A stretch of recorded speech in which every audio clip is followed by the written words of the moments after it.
So it's an incredibly good question because it's very, very hard to actually know how to price this in. Firstly, you don't really know where these tariffs are going to come and what offsets are going to be made. You know, the US farmers have already been compensated for some of the loss of the tariffs, etc. And that's happening in China as well and elsewhere. So there's a certain amount that just measuring those tariffs doesn't help you.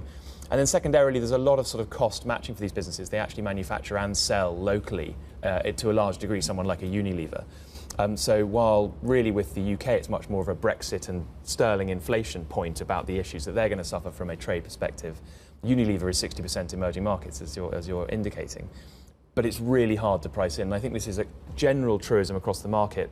You know, the older economy type stocks, it's very, very difficult to know what to price in. So people are either giving ones that are continuing to report good numbers, very, very positive future outlooks, in my opinion, and ones that trip up are overly addressing in a negative sense, and these stocks are falling a lot.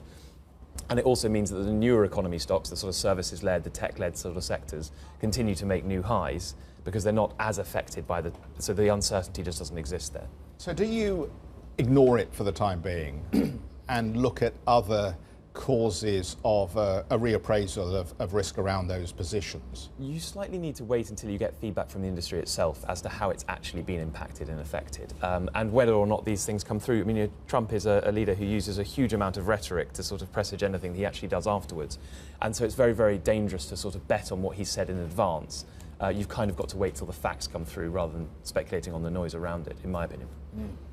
Very interesting, and if I may use Tesco as a reference point and compare that with the macro story as well. We, as a channel, rightly or wrongly, obsess about what Mr. Trump says on a regular. We analyse, we look out, we get guests on it.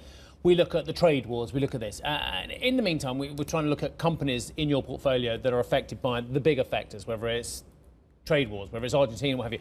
And I'm wondering if we've got the balance wrong sometimes. And obviously, we're always doing soul searching. I guess that's what keeps us quite real as it is. And we're spending a lot of time looking at, what's your portfolio is affected by Trump? And actually what I should really be looking at is, well, what's going on at the management level, that actually the self-help side of things, rather than worrying about the macro. And I think that's probably what Mr. Buffett does. He looks at companies rather than global trends and what Mr. Trump is or isn't doing. And that's very much our approach. You know, to the degree that which our management teams say to us, actually, this is going to impact this division or our entire overall outlook, then we'll take that on board and try and feed that back into our sort of decision making. But in general, we wait for the feedback loop in that sense. And also, this is going to be a multi-year trade issue. I don't know how bad it's going to get. It's very, very hard to predict. We'll have another one in 3 to 5 years' time. We'll have something else that rocks the market. We may have a recession globally. Who knows what's going to come? You know, you have to focus your time on investing in businesses where they have great management teams with great products in great industries with great forward-looking sort of consumption potential and a great supply side. And again, you know, to the degree with which we agree with Warren Buffett, that certainly is one that you focus on the business much more than the macro.